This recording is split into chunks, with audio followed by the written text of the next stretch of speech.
let's just be clear, not a great matchup for Lux after 6. Chovy might consider moving to Ignite, but that is our expectation here. I don't think it's going to be mid lane Volibear. I could see the trades actually being decent against Irelia, but we're not going to see the kind of Renekton-Irelia matchup shenanigans going on there. You can understand the synergies with what they're up against on the Gen G side, plus being able to pull him in and out of trouble with that Fate's Call is going to be great. Plus, I love Glacial Synergy coming out from the Gen G squad as well. The Sejuani is here. The Camille is going to be a fantastic gank target for Peanut in the early game. See how Cuvée is going to pilot the Camille in his first match on the champion here for the summer season. So many things left up in the air here by Gen G.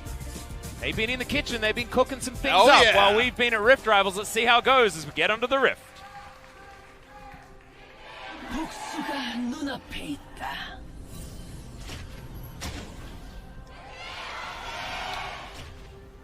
Gen G fans always so loud. And, oh, that looks like a rank 3 Volibear as well, as we can see. And it's a Volibear Luchador skin as well, just amazing. like the Braum one that we saw so much of. There's the mask, a true Luchador. I just like that it looks like rank 3 Volibear. Feel like we've... How do you get 9 Volibears? This is a 3 cost. It's incredible. So the Steel Legion Lux as well, so this is my favorite. The build, in case you guys are wondering, is double rapid fire cannon into a Rage Blade. Wait. Or you can go Claw as well, just to get some survivability as well. That's you can true. put a Phantom Dancer in there if you want to keep him healthy. A few options. Just a bit of a TFT line. Of course, we're expecting a pretty tanky, but I guess Righteous Glory would be pretty good if you could get enough gold. I actually wouldn't hate the Volibear support with a Frostmancy bot laner, because you could imagine Volibear would spend the gold quite well, kind of like Taric likes items for the late game. Not to be. It's going to be Electrocute, Lux. Okay, that's an interesting decision. It's about health bar trades here. The thing I always say with Electrocute, if it's not an assassin, is it's a lot about kind of the old kind of harassment procs that you can get with the Electrocute, just keep your health bar ahead. However, it does kind of remind you of an old matchup, which would be Irelia versus the mid lane Zoe that we saw so much. There is no Ignite from Chovy, but Lux is a squishy champion. There's no Aftershock. It's not as tanky as some of those bot lane Luxes you guys have been running into in solo queue. So the solo kill potential here with teleport and not a defensive summoner from Fly is pretty damn high post 6. Well, as you saw, just let you know how the early game has gone thus far. Griffin have fake Deletion on the bottom side of the map. No early deep vision down for Gen G either, so they're not entirely aware of where Tarzan has been pathing to. They do notice now that the chickens have been destroyed, but still not a lot of information gathered.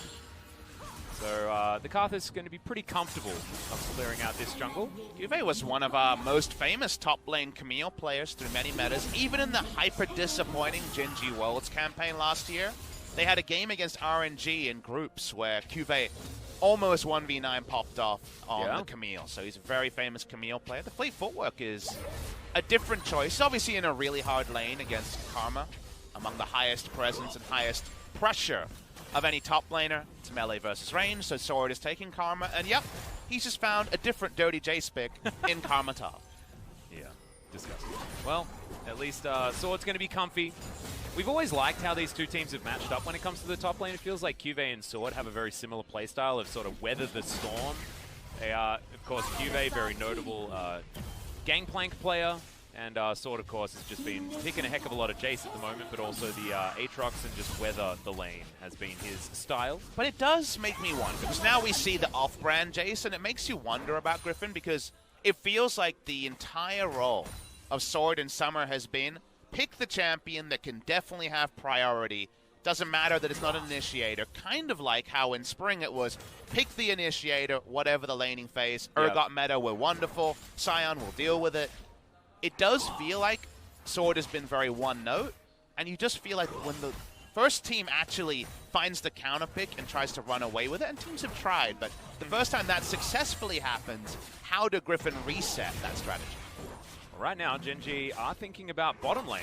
as being their option. Titan's Wrath is going to wear off as there's the flash. The flip comes in onto Viper as well, and they don't even need Peanut's help. The Winter's Wrath comes down, but Ren destroys the Kai'Sa, and Gen G pull the trigger. And the Sejuani was there to follow up. Wasn't even really needed in the play, but had the permafrost synergy. Cross-map play happening. Cuvée has a smart ward. He's always been one of the best at playing the defensive side and playing with no backup. Speaking of backup. Yep, Peanut's going to turn up. That's a great life binding as Chovy has to flash to get out of the way. And once again, Peanut on the map where he needs to be. And this hasn't been the Peanut we've seen in the first 5 minutes of other games this season. And it hasn't been his tank jungle pick. He's a Zac player, true and true, but making the Sejuani work. Yeah. Happy to see him getting involved because, like you mentioned, he's kind of always been playing the Skarner role of really waiting for ultimate and then getting things done. Even his trusty Lee Sin hasn't been working live. So cool. His model is facing the opposite way and then instant flash and flip over. There's very little graphic cues to dealing with the Q flash from the Volibear. When is the time to react? Too late. You're already on the enemy side of the rift, so nicely played there. And when Fate's Call comes in, you can do that again. Yep, you can do that whenever you want. He's going to be able to safely ward around this map as well. It's going to be pretty comfy here. And they also have Lux in the mid to late game as far as checking brushes like you talk about all the time. May not necessarily have things like the Aftershock to keep Fly safe, but he'll have a whole lot more items. And it's, like you mentioned, I think you're going through a hiccup phase there. I am. Sorry, I got a bit of a hiccup. That's okay. Volibear and Sejuani, both face checkers. Fate's Call means the Volibear has a very long leash to face check. Like you say, you can do it with the Lux. Now, you don't put points in the W for Kalista in the meta right now until kind of level 10 or 12. Yep. But there's also the ability to throw out some of those Sentinels into mid-late game. There is a lot of ability to play this game out to a formula, which is a very Gen G way to play. So whether they're ahead in vision or not, this is the sort of comp that can come from behind and also close out a game. So a lot to like here, even if we're mostly kind of apple of our eye about the Volibear support. Yeah, I'm actually really excited to see where the Gen G's composition that seems to have been put together with a lot of like ragtag picks, but you understand exactly what it's trying to achieve, versus Griffin with, well, we've taken the highest power level on this patch. But there is also ways that Griffin win. For example, there's the chance that Lux can't go mid, top, or bot, depending on if Aurelia gets ahead. Well, that's a hard lane for her to go to. Yeah. Karma's a lane that can chase her down, get the stun in, and then an ally can come and pick up the kill.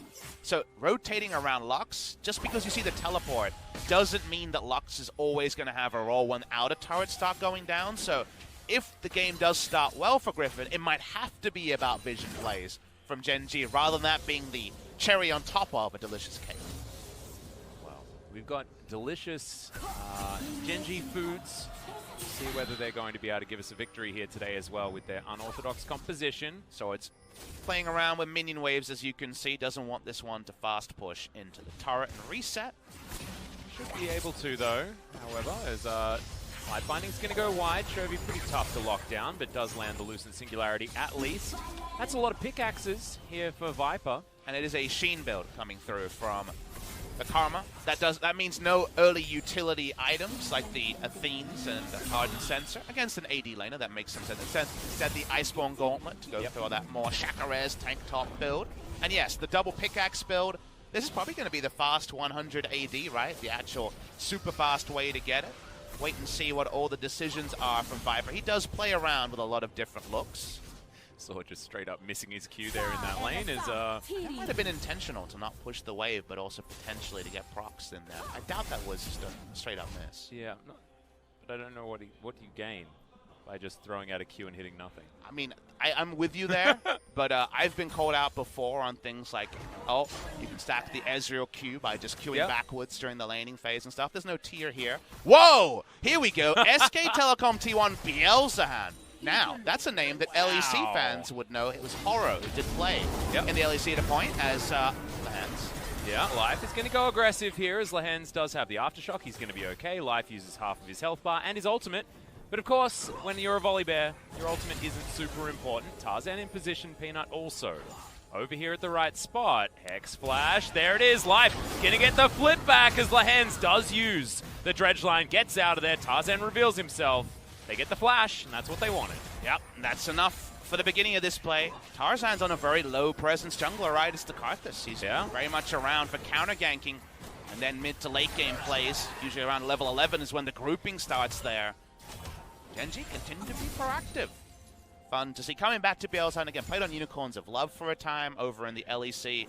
If you're wondering about that SK Telecom T1 side, that was the squad that Monty and Doa dubbed Terminator, the original first team squad compared to SK Telecom T1-2 that went on to become the world champions in 2013. So that roster had Reaper in the top lane at the time, current Cloud9 coach, and a lot of other players that aren't around. Raven and Starlast, the bot lane, were ones that I enjoyed casting in 2012. I'm old, it turns out, as Cuvée. Gonna get a flash. Peanut just wanders past, and that's a successful gank without actually having to do too much. Nice work, Genji. I have to think back as who the mid laner was of that squad. I actually don't remember. I remember every other role, but not the mid laner of the original SKT squad. It was Mightily before they became SKT. They changed it. It might have been Suno who went on to play for with Locodoco and Quantic over in NA. Oh, good lord! Yeah, man. I mean, this is way before my LCK time. I know. So I don't have anything for you. I'm sorry. And you can vouch. This is completely from the top of my head. I don't have Leakpedia open in front of me. Yep, I can confirm that, guys. He is not looking anything up. And just absolutely useless when it comes to helping you out there. Can potentially, give you some LPL knowledge. Exactly. But, you remember some 2012 LPL. You've got that going for you. Yeah. I mean, 2012 though, man. I mean, I only just started. That was when I was watching you. My LPL knowledge comes from you and Pastry Time on Star Ladder. Been around. Been around. Not Star Ladder, but Stars War League. Stars War League. Star Ladder's the one that does the Hearthstone. Yeah, that's the other one. Yeah. And PUBG, I think. That's what our old mate Clinton was just over in Russia doing. Just fun around. Memory not so good. Well, we got to have fun about history because, especially Cuba's having no fun. It's Karma Top, so yeah, he's at least farming relatively well. Yeah, you take a negative 20 at 15 minutes is kind of, well, this sucked, but I did my best. Yeah. Anything worse than that or deaths, that's when things get really bad. However, speaking of deaths, we're having some breakup in the laning phase. Tarzan, first to the Rift Herald, and first rotation, you'll notice, coming from Viper and Lehens. Well, Life is going to get here as well. Fly has a little bit of priority here in this mid lane as Ruler's going to move over. Peanut clearing out vision, but you can see this is going to be a 50-50, and they decide not to go for it. Griffin back away, Shelly resets, and now it's Genji's turn to move into this pit.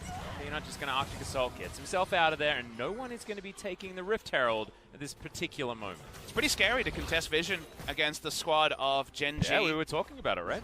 Only Lehens can walk up, but he doesn't have a Fate's Call if the warded brush is in fact filled with Genji members. Here comes Fly. They're going to contest this once again, so they push out mid. Aurelia can't join.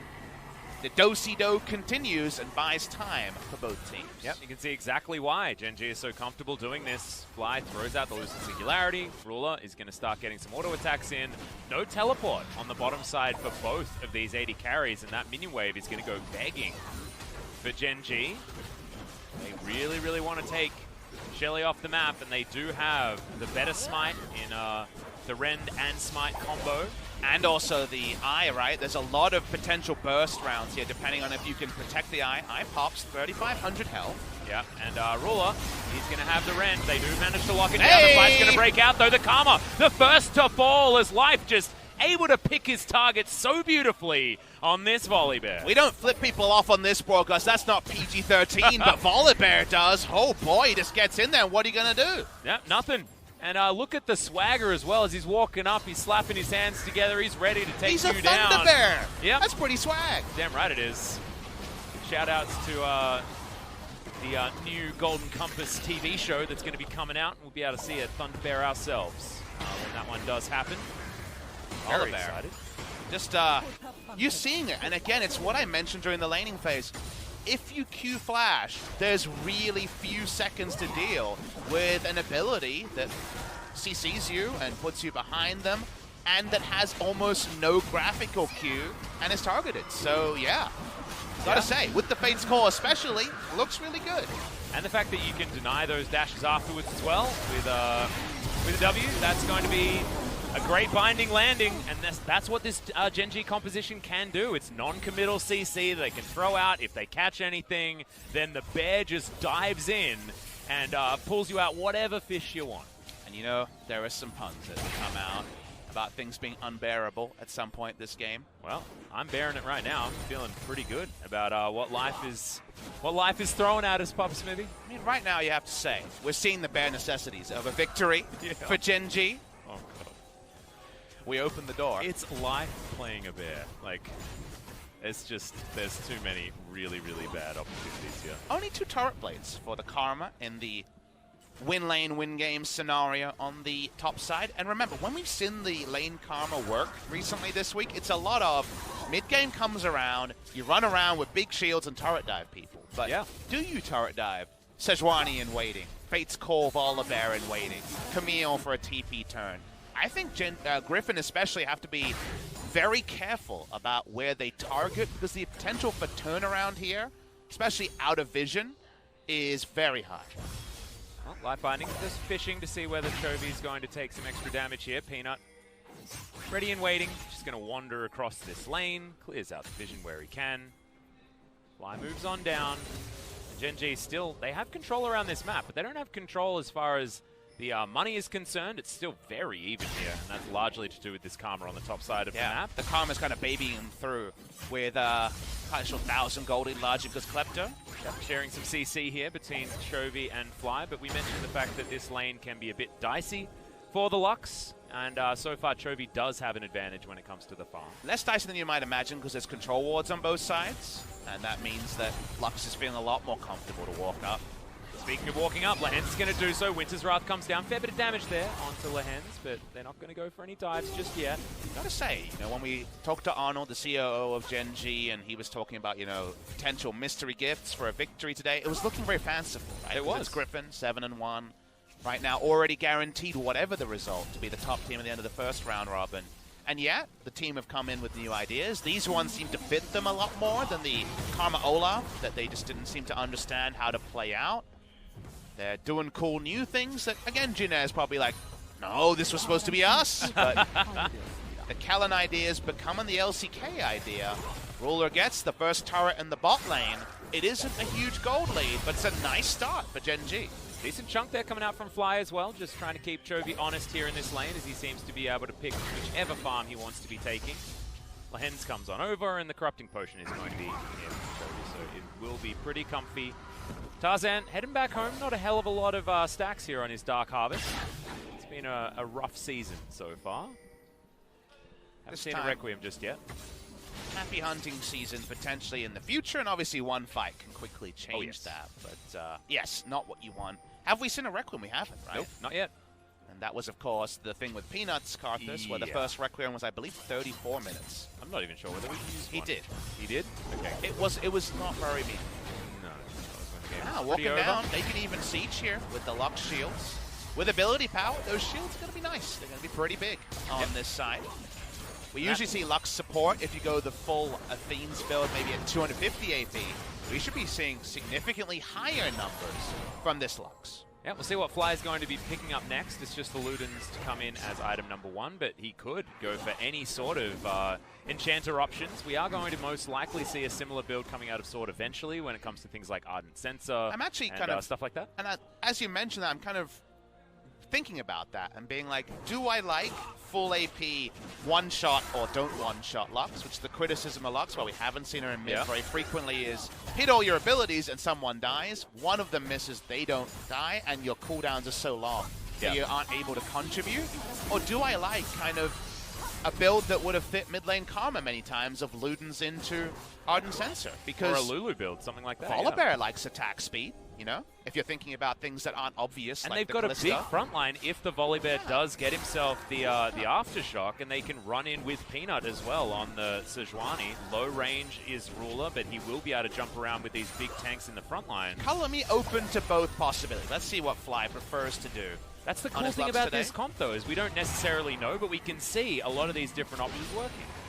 As Infernal Drake has spawned on the map, and Gen G have full priority of this area. And as we noted, they're a scary team to try to contest. Temporary vision from the blue trinket, TP coming in.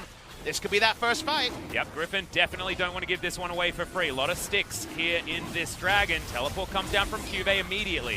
Flawless Duet comes in. It is going to be taken. The Ren's good. Great final spark as well as once again. Life dives forward and somebody dies. This time it's going to be the Kaiser as Ruler. He's going to save the Volley Bear. Sword is going to go golden though, and life eventually does fall. Tarzan in the backline is landing a lot of Skittles, but Ruler is going to go golden. I think that is going to be his life over, as the first Requiem was a good one, but Gen.G still making this one work. It is a bloodbath. Only Sword survives from Griffin's side, and Cuvée is the man left standing with Fly beside him. And that is the ace for Gen.G. They're able to win it and get the Infernal Drake. They're being decisive as their comp suggested. On paper, they're playing to their win conditions, and Griffin, understandably, are always taking that extra moment to think about it. They seem confused by some of the things going on here, and the Volibear gets there, flips over the first, and Viper being the first person to die means that a teamfight victory is almost unfathomable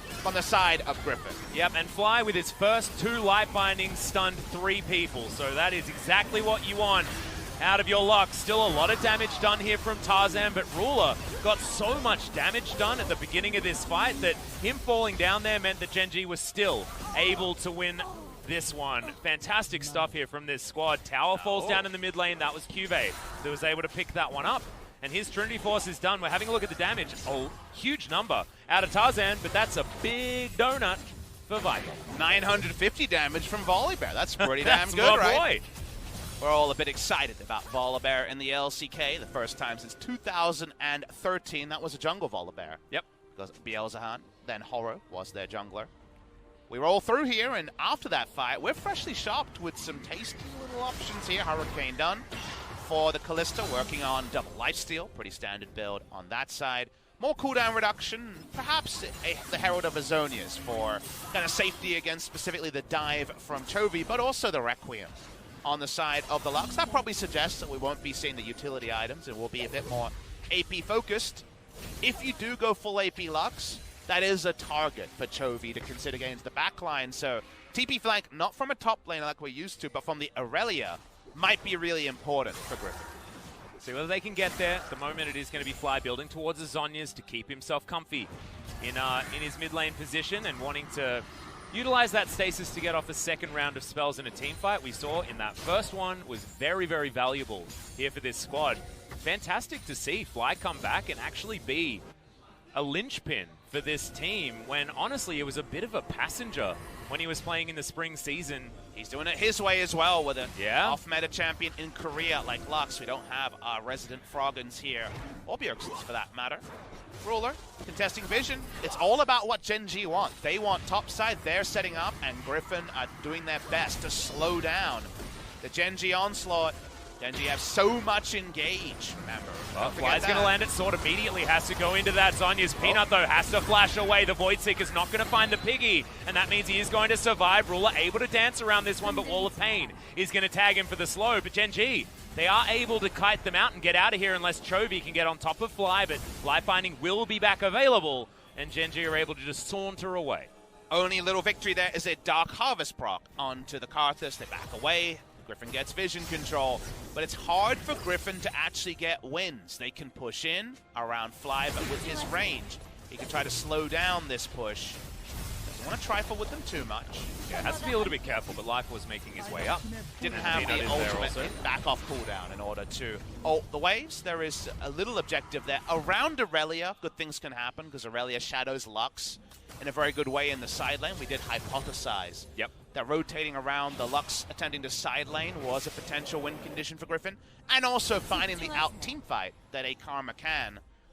But no guarantees around that, and the setup before the fight should be easy advantage Gen.G with our multiple times mentioned strong front line on the red side. Crazy thing is, Cuvée picking up so many of those kills in that last fight, as well as being able to get that turret. He's actually ahead in gold.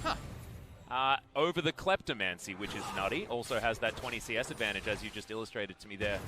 Off-camera Papa Smithing. And the top lane build does cut the cheap buffing items, so it is still CDR and still will be shields, but Zhonya's and the Iceborne Gauntlet is just a different proposition to the Ardent Sensor and how much that would provide for someone like Viper. Speaking of Viper, he has gone for the build that we saw the LPL preferring that's coming back into relevance in Korea. Started in Korean solo queue, but Stormrazor was the chief choice for the 2 evolve. There's burst damage here, but with no Ardent Sensor and a slow Nashal's Tooth, there is a bit of a damage fall off before all the items come in. And also, it means that it's going to be the AP Kai'Sa coming in with the Nashal's Tooth, meaning that 3 sources of magic damage on Griffin's side and a lot of magic resist able to be built pretty comfortably by the Gen.G frontline in Life and Peanut. See, Peanut, he's gone for the Gargoyle Stone Plate as item number 1, but can easily move into magic resist from here to augment that. Should be the Warmogs and then Adaptive Helm or something like that coming in from the edge. 2,400 gold lead in bot. 700, I should say. 700 gold over Klepto Karma is actually nutty. Pretty impressive. Sword has been trying to counter-rotate, has given up some minion waves, but credit to Cuvée for hanging in the bad portion, but also kind of accelerating away when the map state started to benefit Gen.G, when they were taking over objectives and people were coming to them. Cuvée got minion waves, and speaking of getting things, he's got Lifesteal, he's got his Q, transforming Trinity Force, he's got an Ocean Drake in his pocket. Yep, very easy. Saw the observers putting that little docket up there a bit before it went down because that wasn't going to be contested unless Viper was able to throw out a Void Seeker, but that would have been blind. You can see bottom side of the map. It's basically all owned by Gen.G when it comes to the vision. Even that deep ward on the red buff is going to spot that red timer. Speaking of red buff, Gen.G taking their own on their side of the map as Sword's able to clear out that control ward. Gen.G know, though, that Griffin are on the bottom side, allowing Gen.G to move into the river on the top side of the map and get control of this Baron area if they want to. They're in a really, really strong portion of the game if they continue to play smartly on the side of Gen.G. Right now, they've been out-rotated, TP defensively. Yep, ultimate flies forward though here as Lahan's able to buffer the dredge line and get out of there.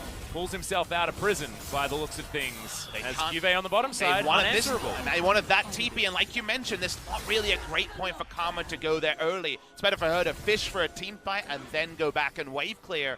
And in moments like that, they lose inner turrets, and just coming back to the point I was about to make, think about how forgiving Gen.G's teamfight comp is. Melee range Volibear goes in with no Callista, just blows up, right? Support Volibear with the Callista, Fate's Call. They have double lifesteal, overshield Callista with Lux shields coming through, and they have very reliable engage from both Sejuani and the Volibear. So whenever they get there first, which has been the story, Gen.G have set up vision and held vision and chosen the right fights. Their fights are already pretty forgiving, so there's a lot to like. And it's almost like Griffin needs to use the mobility and shields from the Karma to fish for something, because if it just goes boiler point, doesn't Gen.G just walk away with this game? Looks like they're in a great position to just win it. They've got all 3 of the neutral objectives that have been taken on the map. Sorry, 4, as Shelly did go over to them also. Thrown down in that mid lane, got them a couple of plates there also. Large reason why a 4,000 gold lead has been accrued from this squad, but it's where the money is, and it's how they're utilizing it that's really been impressing me on the side of Gen.G. Look at that lead for the Camille. It is gigantic. 27 minutes, 290 CS is fantastic work here from Cuvée, but he has put Sword in a deeper and deeper hole. But unlike, say, Rumble versus Camille or Rumble versus Jarvan, where as a Rumble player I know there's that point where you're just like, oh, can't really enter this lane. He got Black Cleaver and a Titanic Hydra. Yeah. Do remember that Sword has his W to both heal and stun the enemy. He has Zonias and he has on-command wave clear. Karma still has a role in the 1v1, but doesn't want to be caught way down a lane, because then there's enough chase potential with the Hextech Ultimatum and the now short cooldown on the hook shot to kill him. So ultra safely, at least you can still wave clear as the Karma, but you're kind of correct in that it is a big predicament to have a Camille this large at 28 minutes. Yeah, can be scary. Also does a heck of a lot of damage to turrets. Trinity Force, of course, is going to do that. Does have now his Sterix Gauge for a little bit more of that ability to buff up the damage on the Trinity Force, but keep himself alive as well with that big shield. They want to get Camille's TP. That's the big objective here for Griffin. Probably, I feel like Gen.G do have a lot of poke options to get them off this Baron buff, but you can see half the health bar now has been taken, and haven't taken the bait just yet. That light binding going to go wide as Glacial Prison is going to come in. The TP finally is going to be utilized now, but it's a good knock-up onto Life. The final spark is great as well as Chovy is going to get knocked up. The bear delivery system into the backline is there, and Cuvée comes forward, takes down the Karma, and the straggling Nautilus is going to suffer the same fate. Now with 2 dead, Gen.G moved to the Baron, and the way they played that out in a macro sense was just divine. Exactly. They're so patient. They wait till the Baron is 4,000 and then they choose to TP. And you might say, Papa, why? Why is that relevant? Because guess what? If you get the Baron down to 4,000, you can actually just leash it as the enemy and go onto it and kill it. So Griffin can't fully disengage because the Baron got this low. There's always that duality between 7,000 health Baron and 4,000 health Baron, and that means when the TP comes in, there will always be a fight, because Griffin can't just leave the pit and leave a free Baron for Gen.G. Well, that was what they did in the end, and now Gen.G with 3 minutes of this Baron buff. They've got wards everywhere on the top side of the map, as you can see, but they are now able to get into that split push mode, and Cuvée is definitely going to be able to shine, and Shiny has so far this game. Cuvée, there have been a lot of question marks. You know, they won that series where he went Tahm-Kench top lane and then brought out his Gnar again, and that actually asked more questions that it answered in a lot of ways when it comes to the champion pool, but that last fight was about Fly. That final spark was named real well at that point in time, and the total damage dealt is just gigantic here from this Pokey Lux. And if you get that first kill, there is that cooldown reduction on the ability, as we know, and not so relevant from support, very relevant. Oh yeah, from the carry role. Cuvé's been the star of this game, even though we love the bear. It's not quite James Bond, who died once. There's so many cool things, though, right? It's Cuvée coming back to his Camille and being a hero. There's Fly playing the mid lane Lux for the first time in the LCK. And there's Life on his Volibear. It feels like there are so many things that we want to talk about. We would have preferred a few less awesome things to have happened this game. And for me in particular, I actually find it less interesting to talk about the individuals, and I like to talk about Gen.G, you know, a squad with lots of players who've been around the LCK for a long time, who've tried things, but they're usually defined by, no, get back in your box, you're scaling till 40 minutes and team fighting around rule. That's all you can do. Spring season, that didn't get them a lot of wins, but if they did win, it was a ruler pop-off 100% of the time. In this game, we're seeing a new plan that they're actually executing really well, Atlas, and that's the heartening thing, is that Gen.G as a squad, even from Peanut's better level of aggression in the early game, everything's fallen into place for the entirety of Gen.G. Yeah, not only is their early game being good, but their transition in a macro sense moving into the mid to late game has also been fantastic, and that's sort of harkening back to the Gen.G of old. Lehens looked for something, didn't find it. Sword and Chovy down here, unable to contend with Cuvée, and that means that Gen.G get a man advantage in the mid lane and break the base. Continuing to look fantastic here on the map. They'll take the first inhibitor and then look to move down towards the bottom side. Flashes up on the bear as well, Atlas, so they have to remember that while the bear walks around. Little buffs on his W. Ansabin, the Thunder Hands ready to go. He's zoning. Yep, he's rolling, he's rumbling towards Lehens, who's going to go down solo. Chovy trying to be a hero in the backline, but he's going to get destroyed. The Thunderclaws rip him apart. Peanut is gigantic. And that is a requiem, but it is for a dream this time for Griffin. They are going to suffer at the hands of Gen.G, their first game loss in the LCK for an extremely long time. And the biggest compliment we can give Gen.G is it's not about the woes of Griffin, it's about the great moves of Gen.G. Really cool draft that comes through with new stuff. They're smiling. And maybe the fans are getting some mystery gifts, because right now, Gen.G are looking like they could beat Griffin on this match day. Yep, just incredible play. It's hard to know who to give the MVP to, just purely because there were so many good team plays. He had the English broadcast on, he'd be dabbing right now. Yeah, he certainly would, but I absolutely love those Gen.G hoodies, man. What is that neon green? No, I'm not there. I already told him straight to his face, highlighter green, get it out of my face. But apparently big in the clubs, Alex. Yeah, I know. And you and I are big in the clubs, we are big in the clubs. You have no idea. Hello, fellow clubbers. Hello, Do you know what's cool about Korea? Actually, we do have a lot of clubs for older gentlemen and ladies as well. Hey, so what are you saying about when me? When we're in ajushi mode, you know, which is old person in Korean, we can certainly go to those ones. Don't worry, we can still rock out to the old Korean music as well. Hey, we could just go on. We're wearing suits. We could probably get. Yeah, do you want to go now? I mean. We do have a second game to I want to watch cast. game 2 here. Yeah. Well, But, if Gen G wins, we'll have a bit of an extended unless break. Valdez around for the second series, we could go. Yeah. G-Sun, you're interested? Yeah, I mean, G-Sun and Valdez could possibly do it. We'll have to give... She's laughing. She didn't say no. She didn't say no. She didn't say no. Don't know what Brendan is actually doing tonight, but... He's casting. That's all we know. Well, we'll give him a call, see whether we can pop down to the club after this Gen G Griffin match, because it's put me in the mood. It's exciting League of Legends, and we might need to dance it out after Sounds this. good to me. They're dancing. There was a dancing bear in game number 1. That's exactly right. And he had exactly the right skin as well. Rank 3 Volley Bear. Yep. Absolutely fantastic stuff. You really can't, Don't re-roll can't that ask for one, more. baby. Oh, hell no. We ain't selling that one back to the shop. That is a huge gold deficit if you do so. Bad move, ladies and gentlemen. We are going to be going to a short break. When we get back, it will be game number 2 between Gen G and Griffin. We'll see whether Gen G can get that 2-0.